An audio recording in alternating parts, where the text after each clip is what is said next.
Painted a beautiful studio, and my studio is overlooking a churchyard, and so we have the chiming of the bells coming in and things of that sort. So it's really nice. Sorry if there's a problem with my audio before. I think I've gotten everything all corrected. And with that, I'll just repeat. If today is your first day watching this live stream and you didn't see the previous live stream, you'll feel like you have a lot of catch up to do. No worries, you could just go back to the other live stream. You could watch that live stream, and then you could jump over to this live stream second, and you could watch it later on. So with that, we're gonna hop right in. So I first like to talk about materials. So for today, I have a very simple arsenal. I just have some really basic pencils. I want to design these videos. I want to make these videos so that they're easily accessible to everyone, and you don't need to go out and get some like crazy ridiculous set of like 45 pencils. That being said, I will talk a little bit more about some darker pencils and some lighter pencils.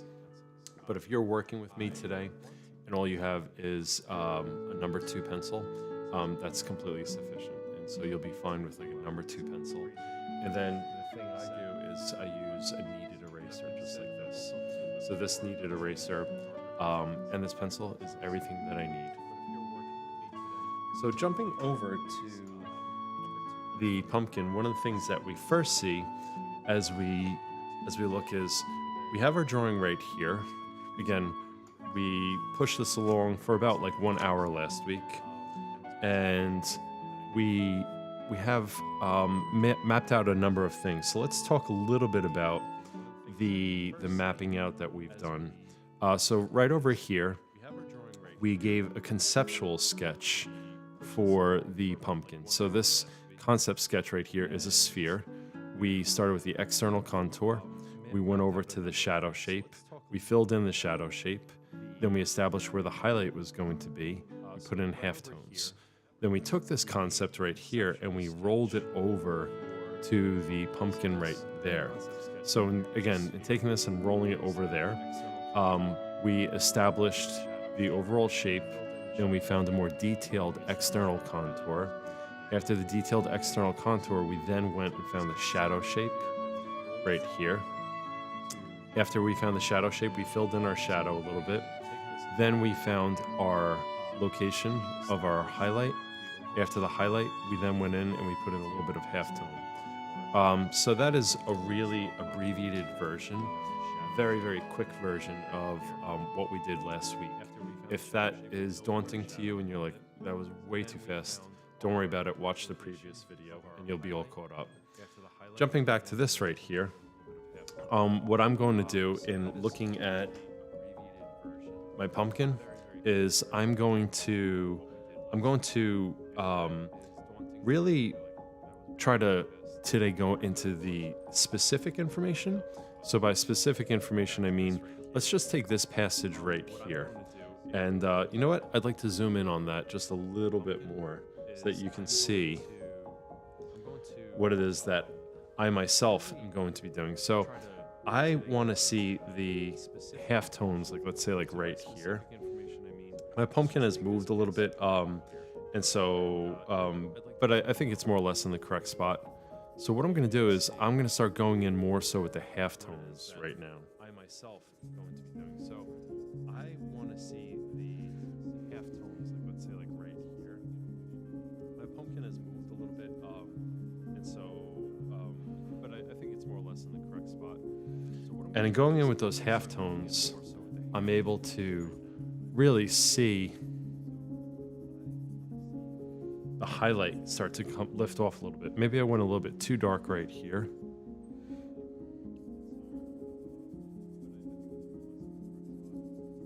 And in going in with those half tones, I'm able to really see the highlight start to lift off a little bit. Maybe I went a little bit too dark right here. And I'm just going to go a little bit darker as it turns lower. So again, this is what we're trying to do here is we're trying to get this highlight that you can see so prominent in the pumpkin. We're trying to get that highlight to really lift off. And to make something lighter, the irony is you have to make everything around it darker. So I talk to students about this a lot, where we think that the key to making something lighter is somehow we bump up the light. Oftentimes the key to making something lighter is actually making everything around it a little bit darker. So let me give you a metaphor just pertaining to this whole idea of relative values. So in music, if you have in music a passage, let's say that you want to be really, really loud, but your instrument can only go so loud, probably what you should do is the rest of that musical piece, you should play somewhat quieter. So what I mean by that is if you want to really, really optimize the strength and the loudness of that instrument, is elsewhere you play very quietly, so that when you finally do go as loud as you can, it really reads, and people can register with that, people identify with that. In the same way, with a drawing, think about the white of our paper. Like the white of our paper, I mean, it's just white. I mean, there's not much more that we can do in order to push the white of the paper whiter. So right here, I can't push this any whiter whatsoever, but what I can do is I can make everything around it a little bit darker. Let's talk again about the instrument. I can't make that instrument any louder, but I can make everything around it quieter.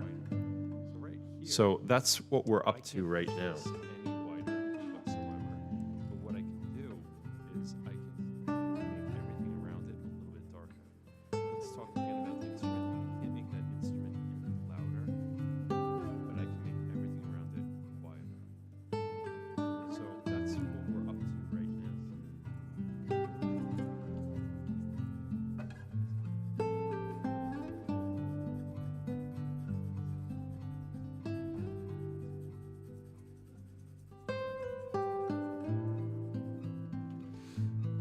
And we're just going to zoom out a little bit so that you can see that.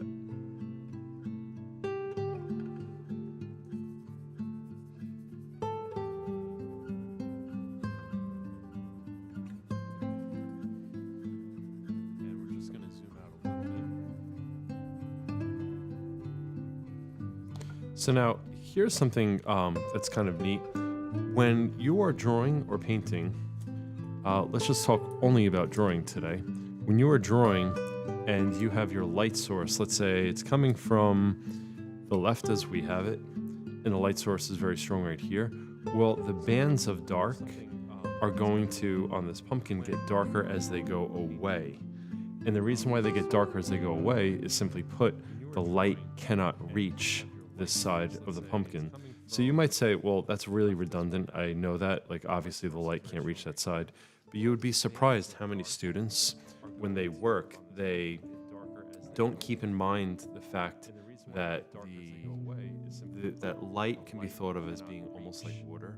We covered that in our previous live stream, where light, in being somewhat like water, it has mass as far as we're thinking of it. I'm not speaking in literal terms of physics, but the light has mass just like water. So if we spray something with water, well, the far side of what we have sprayed with water is going to be dry, right?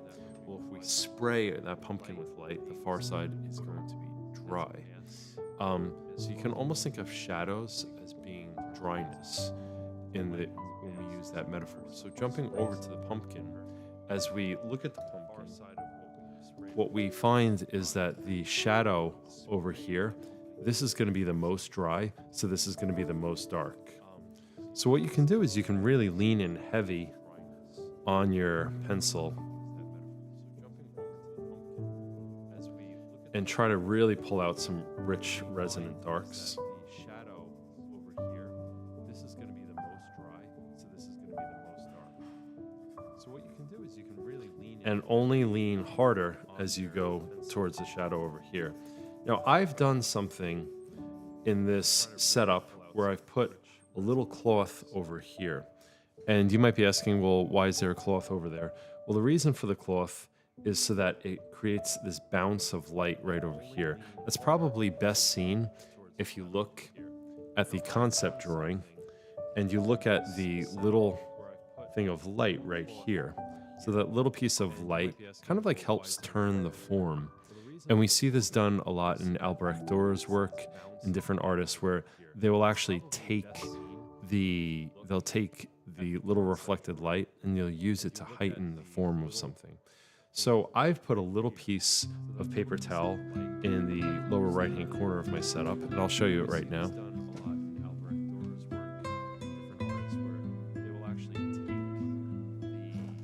And that creates a little bit of light. And that little bit of light just kind of, for me, it prevents this from turning into like kind of like a dark black hole over here.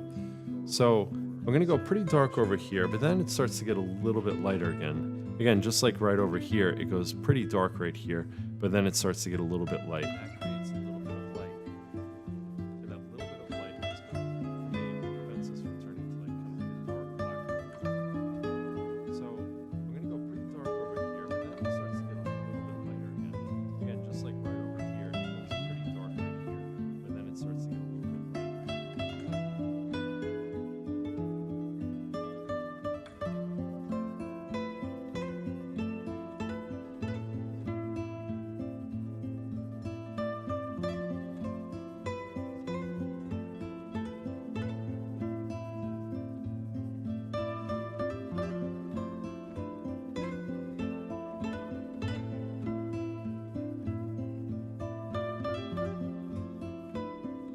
And I'm just going to go ahead and sharpen that pencil up.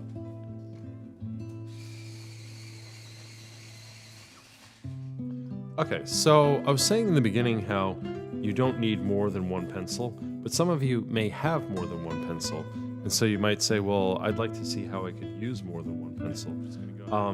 So if you have a pencil set that has a wider range, what you can do is you can pivot over and you can start to strengthen your drawing by expanding the dynamic range of your piece. Yes, I have really dirty hands. Yes, I know that. All right, so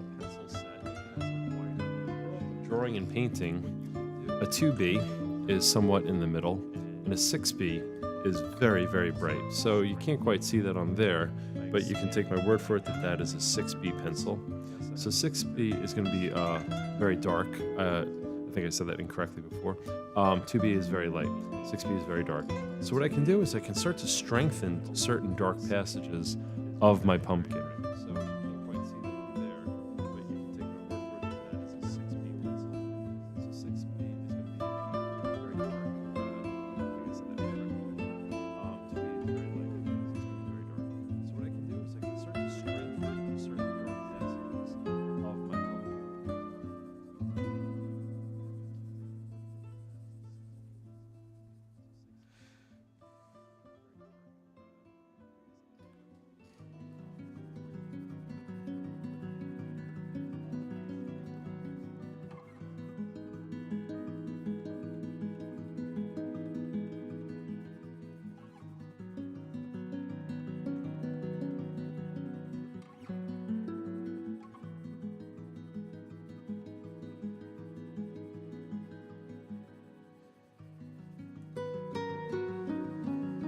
So can you see how this has gotten darker over here? Now this is lagging behind a little bit. This needs to go darker, so let's do that.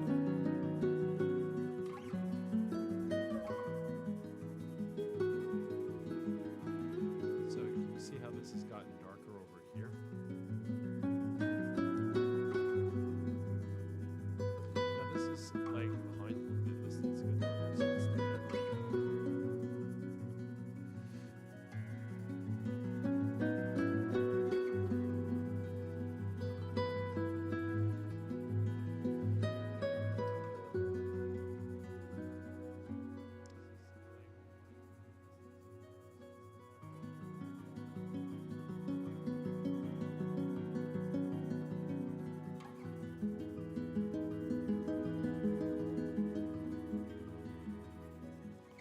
And now over here, it's going to be even darker yet. And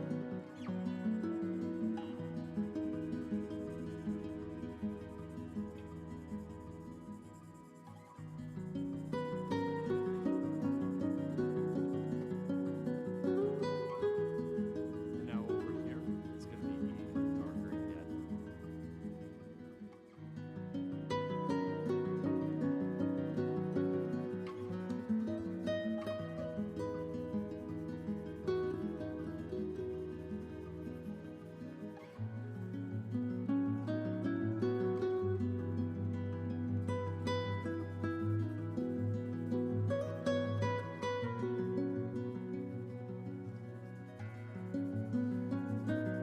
Okay, let's jump back over. Let's talk about this again.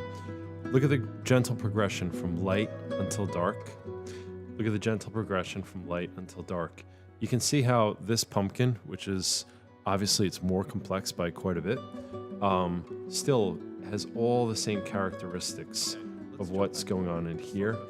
This is all the same characteristics. What's pretty exciting is when we start taking this and we switch over, and then we start talking about, like, let's say we have a skull or something of that sort. Let's say we have, last night my son pulled up, he pulled out, we have this huge telescope, and it's in our backyard. We bring it into our backyard. And this telescope, it's amazing. And we look into this telescope, and he pulls up Saturn, and we could actually see the rings of Saturn around, the planet. It was just amazing last night. And it was a beautiful night. It was like 50, 60 something degrees. Air was crisp and there were no mosquitoes, which was great. And we looked at this for a long time. But then he went over and he moved the telescope over to the moon, which was like, I think it was 3/4 full. And it was amazing. It was an absolutely beautiful moon. And as you were looking at it, I wanted to get a picture of it so I could show you guys. The moon itself, it actually was something that could be drawn because as it turned towards away from the sun, you saw all the craters and things got darker. And so the principles that you're learning here right now can be rolled over to everything that you see in nature. When you're looking even at, let's say, like a grassy hill in the distance, and that grassy hill is turning, you could take these properties that you have of light striking the side of the hill, and you can actually apply it to that grassy hill. I mean, there's an infinite number of things that we could go on to, but for our purposes today, just know that the drawing in the lower left-hand corner, that concept drawing of the sphere, is everything, and the pumpkin just follows suit. All right, so now I've got all these values locked in. I think the outside of the drawing needs to kind of catch up a little bit. I think the outside of the drawing, for the time being, up until now, it was fine. But now I think it has to kind of like get a little bit more developed. So what I'm going to do is I'm going to start shading the outside of that stem. And to do that, I think I'm going to just angle up a little bit so you can see a little bit better. There we are. So I'm going to start shading the outside of that stem. And I'm using the value of the background in order to pop the value of the stem right here. So it is somewhat light up there. In this view that you have, the stem is kind of like some of the shadow is like lost right here. That's okay. Just know that there's somewhat of a turn right here where the plane breaks right here and this turns into shadow. And I'm just going to shade this somewhat gently. And then I'm going to shade this a little bit darker. I might change that in the background, but I'm just really trying to use the background to pop the stem forward.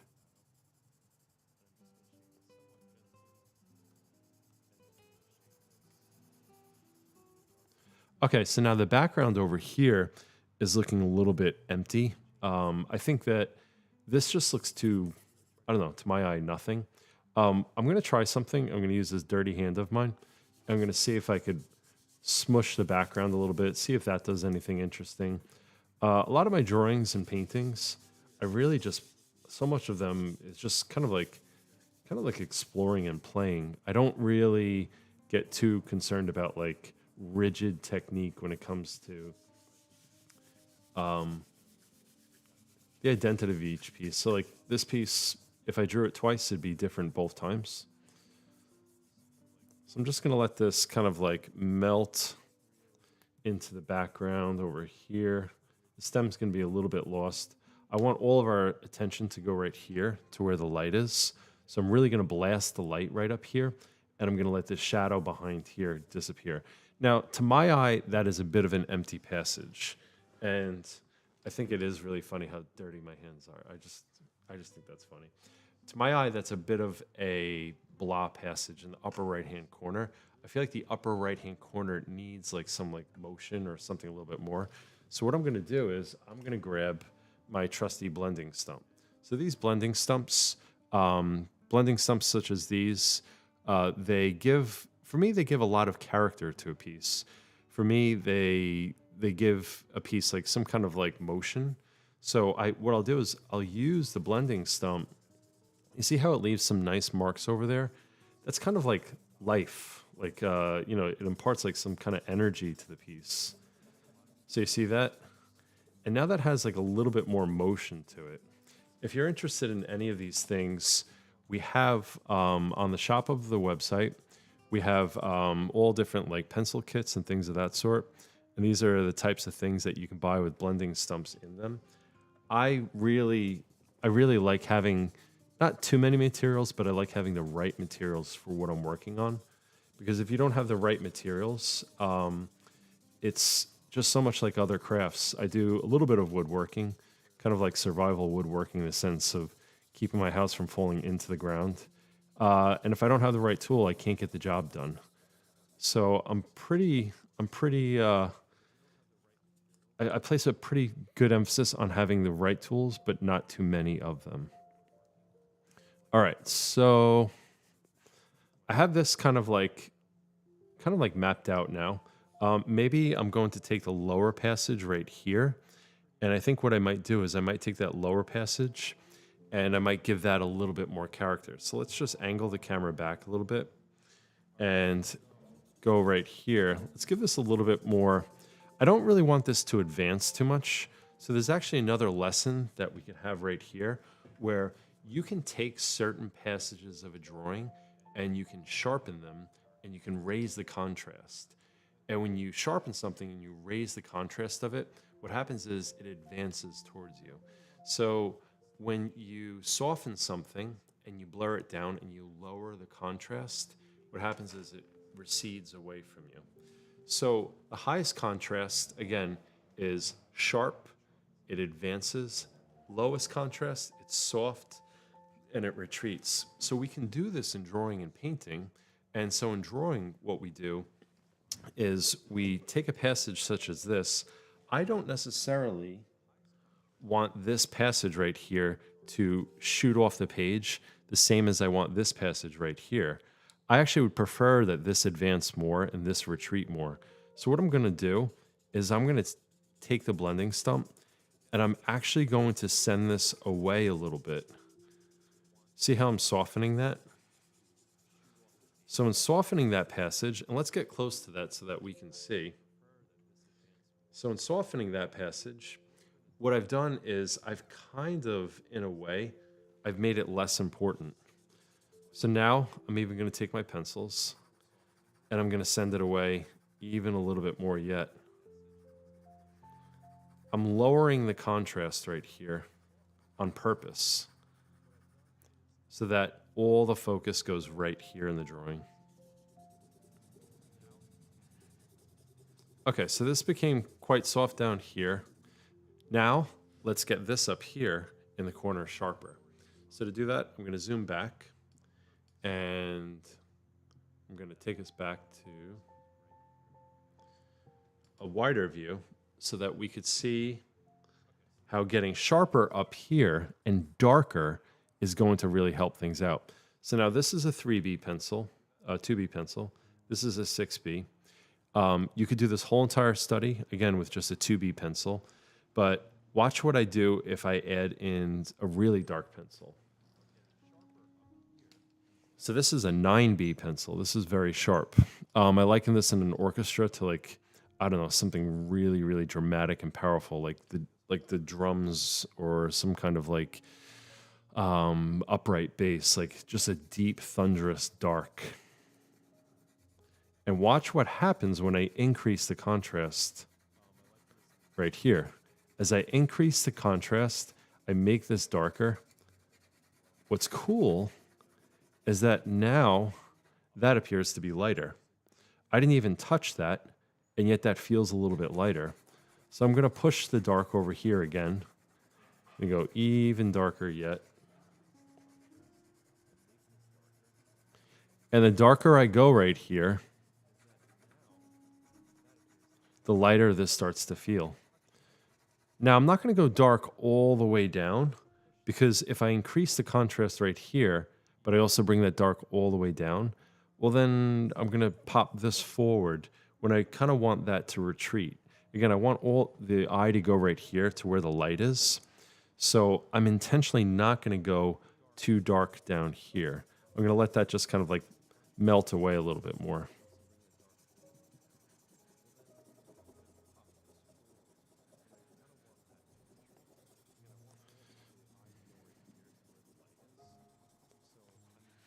Okay, so now this is popping a little bit more. What I actually want to do now is I want to sharpen it up a little. So I'm probably going to put a value back in here, but I'm just going to clean up a little bit. And in cleaning up, I feel the light on there. And now I'm going to get somewhat of a relatively harder pencil. This is a 2B again. And I'm going to put in a razor sharp line right here. Now, the surface of a pumpkin is somewhat irregular. It's not perfectly smooth. It has all these little bumps in it. You can't quite tell from the image, but you know the surface of a pumpkin if you ever picked it up. It's kind of like, it has like little undulations and little like warts and stuff like that. I'm intentionally not going to make this perfect. I don't want it to be perfect. So I have like all like little bumps and kind of like divots that I'm starting to put in. And with that comes kind of like life. Like it feels a little bit more honest when you start to do this. All right, so there's all kind of like the bumps and the divots. Maybe I'll put one really pronounced one right here.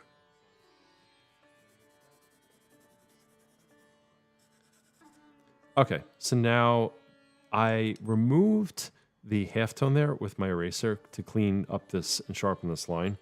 Now what I'm going to do is I'm going to cross over, and I'm actually going to use a different pencil. What I want to do now is I want to go over, here's my pencils right here. Now I don't know which pencil I want to use, but I grabbed a 3H pencil. 3H is pretty light. If you have only one pencil with you today and you can't hop over to another pencil, just go lighter with the pencil. But I'm also showing you what you can do if you have lighter pencils. 3H is a pretty hard pencil. It's much lighter in its value. So when I put that halftone in right here, that halftone can be very, very gentle and quiet.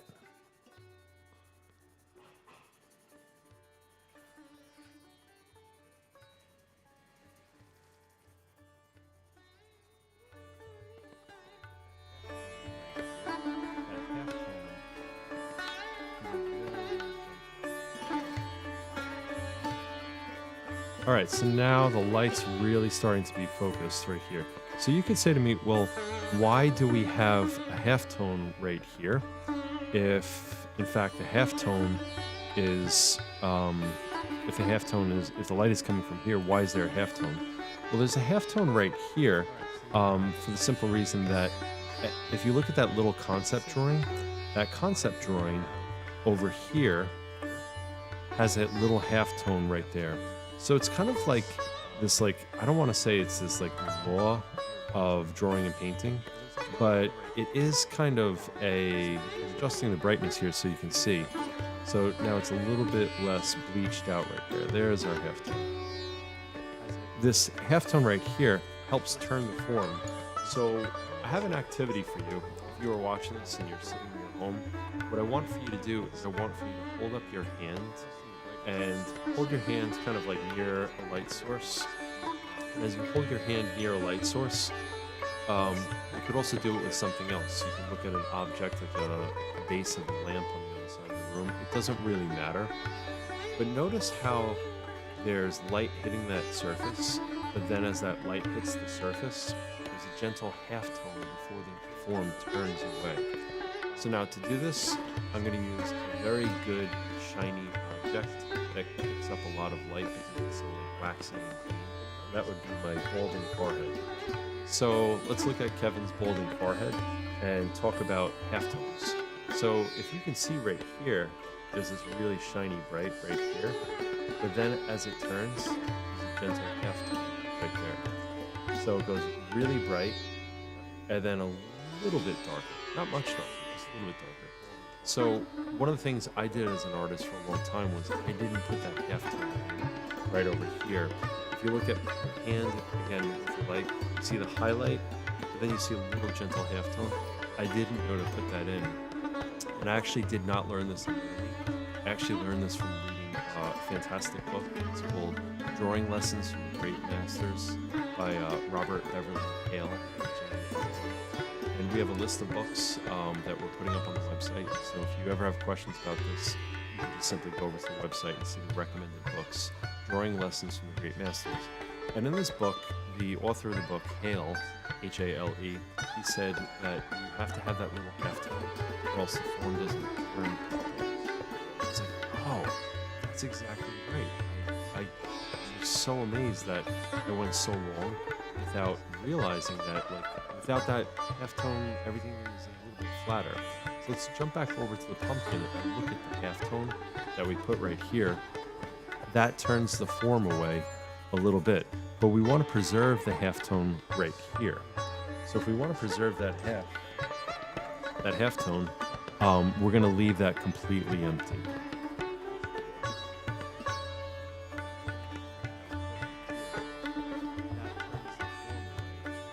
So now I'm just starting to strengthen more of the halftones. I have a very light pencil out now, and I'm just leaning on it heavy.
So over here, the pumpkin is turning towards the dark, and the 3H just isn't cutting it. It's way too light.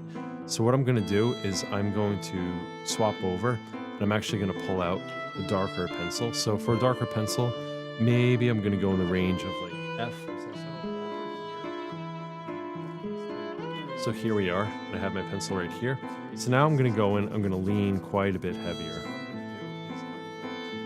And you can see how that picks up right away. It's so much darker than what I was doing over here.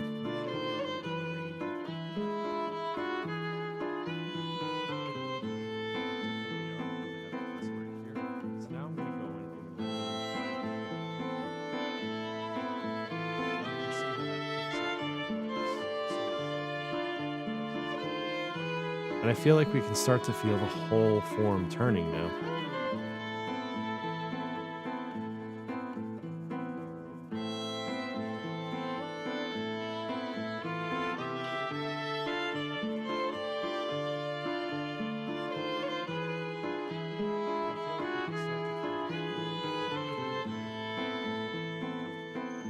Okay, so now I want to get a little bit darker over here. I'm going to use the same pencil and see how it goes. I'm shading on the side of my pencil right now.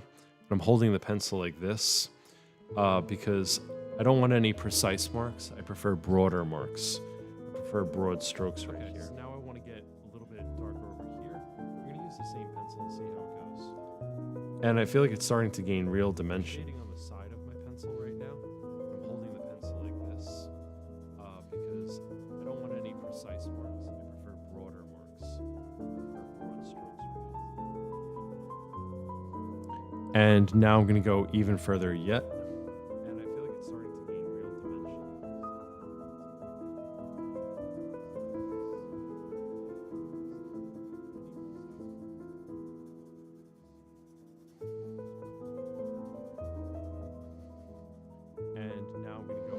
Okay, so I feel as if the whole entire form is turning a bit better. But the one problem is, if you look, you see that the light on the pumpkin over here, so this is pretty light. The light over here hitting the pumpkin, I think it's reading as being a little bit too light. I think it's a little bit darker. So what I'm going to do is I'm just going to gently shade that. Just with this blanket shade. And now that turns away a little bit more. I have another problem in that the early lines that I put in right here, they're very sharp. And when I look at the pumpkin, I don't see those lines as being quite so sharp. I see them as being softer. So what I'm going to do is I'm just going to gently blend these in quite a bit more. In that the early lines that I put in right here, they're very sharp. And when I look at the pumpkin, I don't see those lines as being quite so sharp. The skin of a pumpkin, think about it. What turns with harder plane changes? The surface of, I don't know, a motorcycle engine, or the surface of some brittle bark on a tree, or the skin of a pumpkin.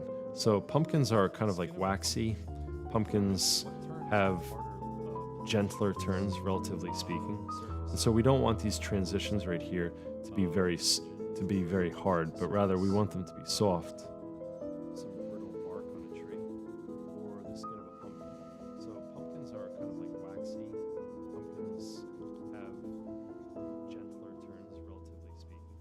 So we don't want these transitions right here to be very hard, but rather we want them to be soft. Okay, so now I'm gonna really just go in and start kind of like fusing things together. I don't want to overblend the drawing, but I do like the waxy effect that this is giving to the drawing. So the blending stump is doing me well for this subject right now. Okay, so now I'm gonna really just go in and start kind of like fusing things together. I don't want to overblend the drawing, but I do like the waxy effect this is giving to the drawing. So the blending stump is doing me well for this subject right now.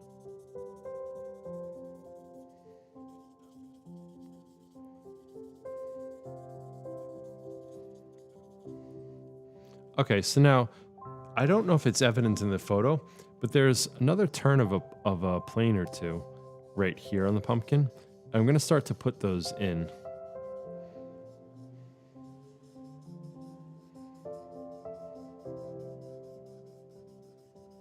Okay, so now I don't know if it's evident in the photo,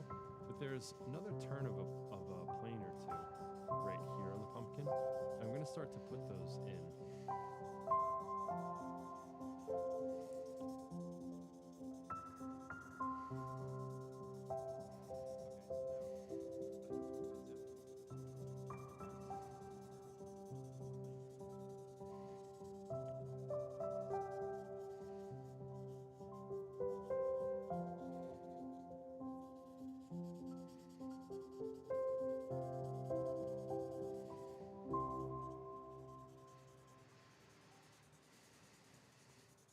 And I'm just going for more subtlety in the skin of the pumpkin.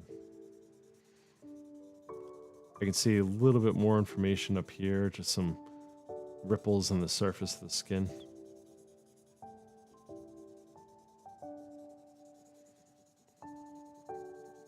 And I'm just going for more subtlety in the skin of the pumpkin. And then I think this turns even gentler yet. A little bit more information up here, just some ripples on the surface of the skin.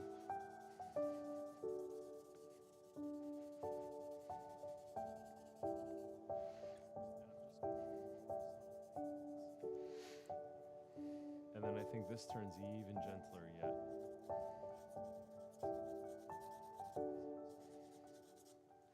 Okay, so let's talk about what's next in this drawing. So sometimes you can have a drawing and you can wonder, like, how do I push it further? How do I get this thing better? And one of the guides that I have some very basic ideas. I'm going to give you the basic ideas, but I'm going to first give you the conceptual idea. For me, a drawing is done when everything that I'm doing to it is making it look worse. And there's another way of wording that. For me, a drawing is done when what I have drawn is as beautiful as I can make it, and it's emulating nature. And every single stroke I put down on it is starting to unravel that and starting to take apart the work that I've done.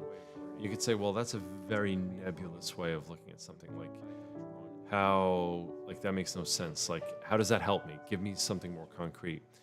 And my answer to that is that you can cultivate inside of yourself and develop over the course of time a sense of beauty.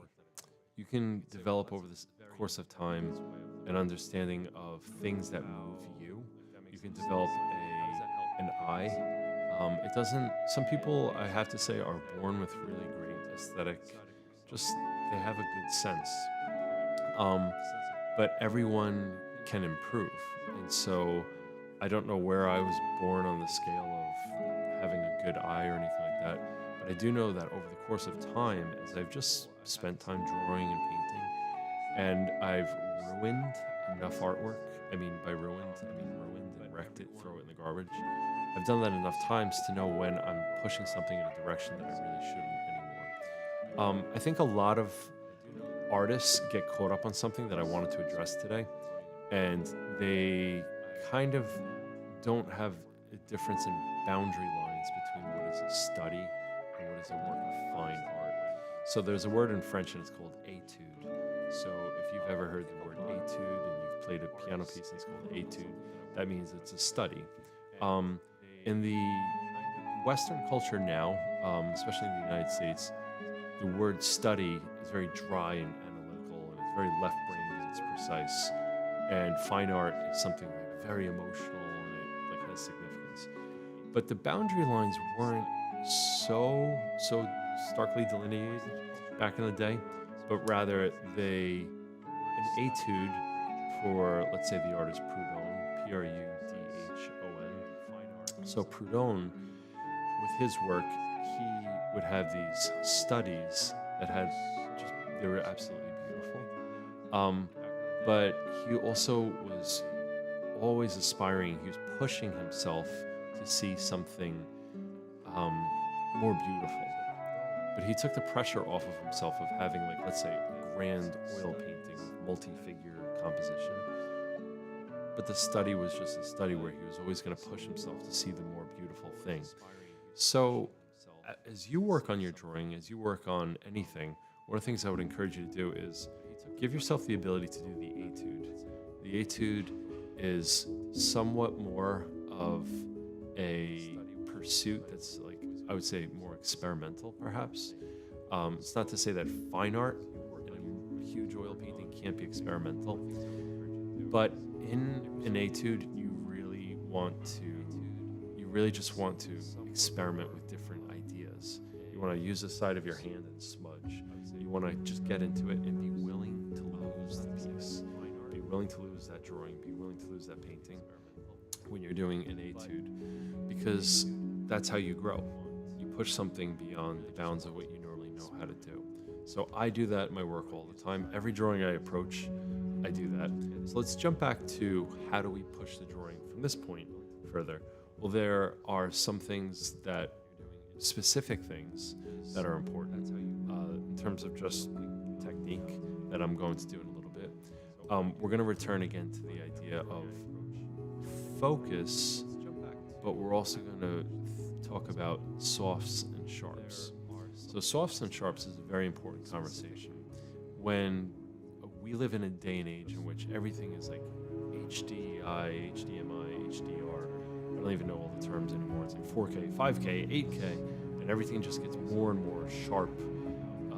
Recently, I was at a friend's house, and I don't watch football too much, but football is on. I enjoy watching. It's fun. And everything on the screen was just super sharp.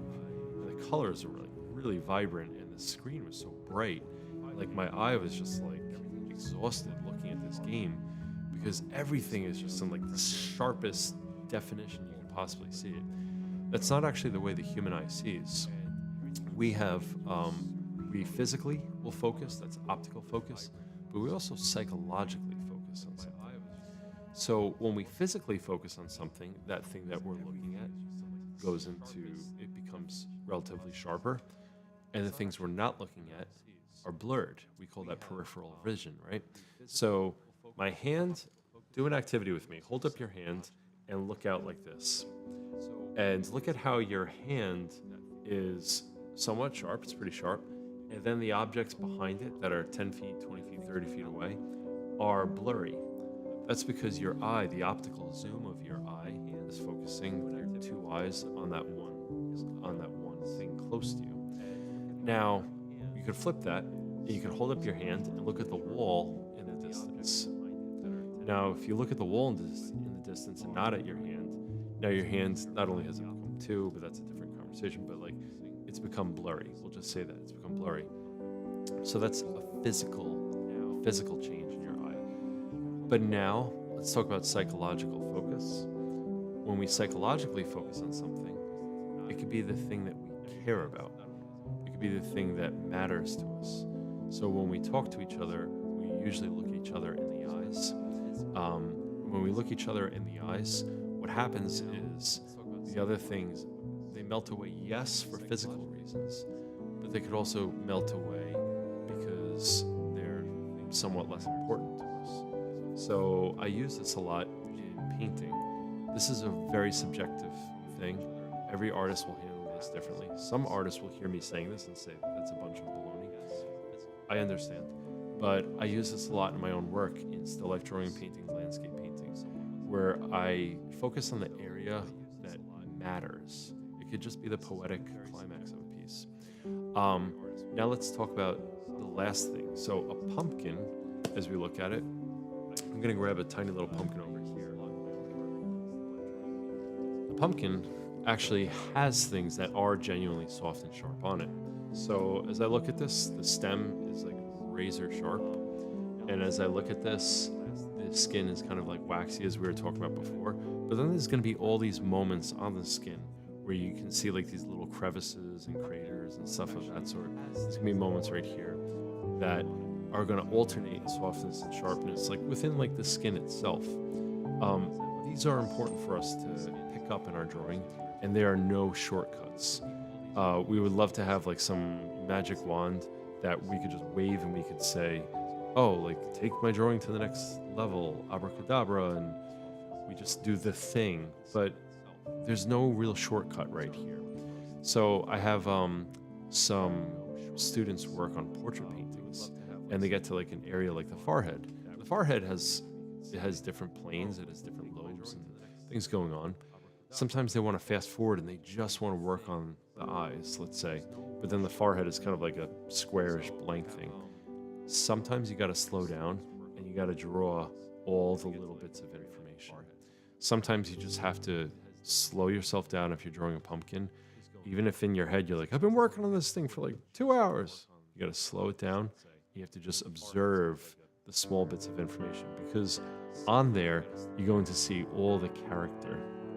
An artist for this, who I would recommend you looking at, who captures character and texture, like very few artists have, is the artist Roboli, Reboli. And I'm fortunate to live on Long Island. I discovered his work when I was about like 20, and I feel like he's like Long Island's like, if cities in Italy have patron saints, and if we have poet laureates here in the United States, I feel like Roboli would be like the patron saint poet laureate of Long Island artists, where he captured the spirit of Long Island, the spirit of islands off of Long Island. And he did a lot of that with texture, where he would go in with texture, and he would capture the subtle nuances of a gate, of a lock with rust all over it, of an old piece of barnwood, things of that sort.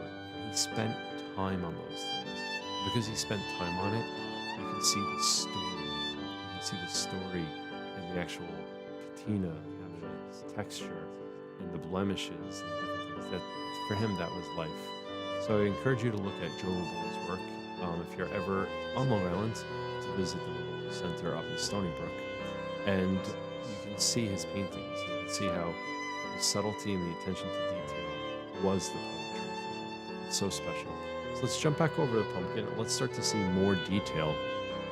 All right, so up here would be a classic example. I have the plane break of the pumpkin right here. It's at the incorrect spot. That's okay. I do stuff like that all the time, because early on I'm just looking for shapes and I don't really know what's what yet. So here we are. And so the right shape right here, this moment turns, and then the new, I'm going to call this ribbon, the new ribbon right here breaks right there. So I'm going to break that right here. I'm going to correct that. And when I do that, I'm just going to darken the stem a little bit right there, maybe so that that pops forward a little bit. Okay, so now that's popping forward a little bit more right there. Then over here, there's another ribbon right here. I'm going to give a little bit more of an indentation. I'm just going to darken the stem a little bit right there. And that indentation serves to pop that ribbon forward. Now, as these ribbons come forward, they also, for a moment, they'll get darker, because that's turning away from the light.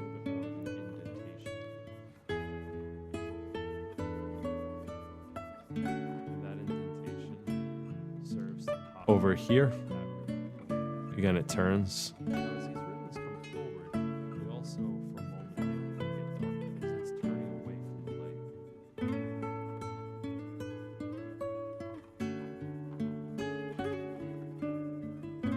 Now, there are 1,000 kind of subtle things like this.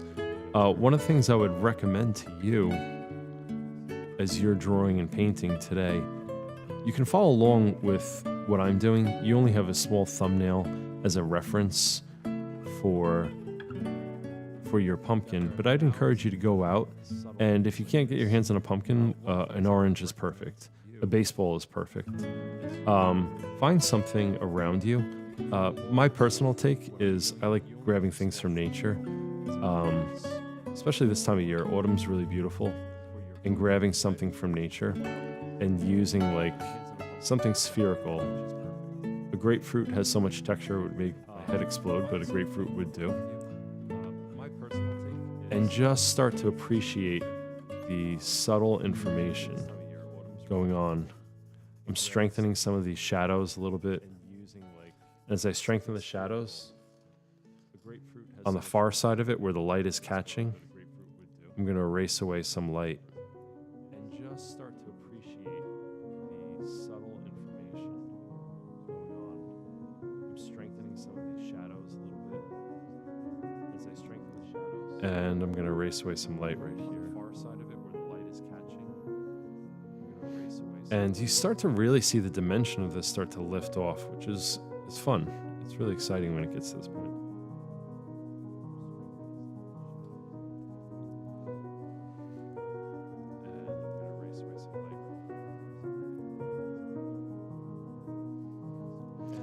Now there's a whole another leg of this journey that I'd like to do in an upcoming live stream, in which we just push.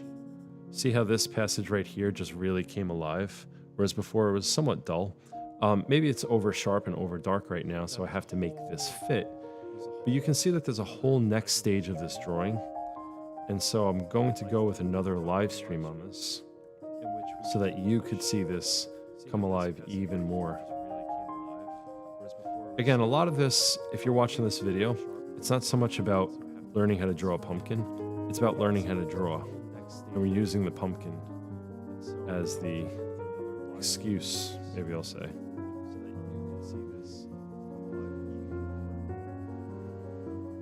Again, a lot of this, if you're watching this video, it's not so much about learning how to draw a pumpkin, it's about learning how to draw. And we're using the pumpkin as the excuse. And the next session of this drawing will be just going in with a whole lot more detail. Again, this is a brand new channel, and I look forward to building it with the hopes of having a nice community on here. But one of the things you're welcome to do as a viewer is to send me a message, and you can send me a message through the website, and you can ask to come on and show your artwork if you'd like, or just to ask a question like, hey Kevin, your pumpkin looks terrible, why didn't you do something right here? And I'll say, oh, you're right, I forgot to, and then that will affect the course of the drawing. So I encourage any viewers to hop on. So with that, we're going to leave that today. We're almost at the hour mark, and as I wrap this drawing up on day 2, I'm pleased with where it went. I think that the drawing can potentially go in a nice direction, where at the end it's something that I'll feel proud of. I already, looking at it, I think it's nice enough. I do have one wish. I wish that it had like a nice leaf coming off the side of it, but I wasn't able to make it to the east end of Long Island to pick up my own pumpkin that was actually grown. We tried to do it in our backyard this year, but the chickens ate everything. So lesson learned. But with that, I just want to quickly jump over. If you have any interest in learning more about these things, what you can do is you can visit the website. And so the McAvoy Atelier is a website that I built with good friends, and we as a team have come together and we've pulled together like a whole curriculum. And it isn't just simple drawing lessons, but also right here what you'll see is we have 10 ways that you can add art into your homeschool. And with this, we have developed like a full curriculum. In fact, our curriculum is now being used by like large groups. So it's exciting to pull this together. It's exciting to have parents read this and talk about their needs. Jumping over, we have art history. And today, I'm actually pleased to say that I will be recording an art history lecture on Giotto. And so that lecture will be live to our student base. So looking forward to having all these things where you can follow along with art history, you can follow along with studio art, and you can tune in and ask questions. So with that, thank you so much, guys. I look forward. I will be releasing the next live stream schedule in a little bit, and you'll see it pop up on YouTube. And if you're watching this weeks to months later, still feel free to send a message and write a comment, and we'll still jump in and do our best to write back. Thanks so much.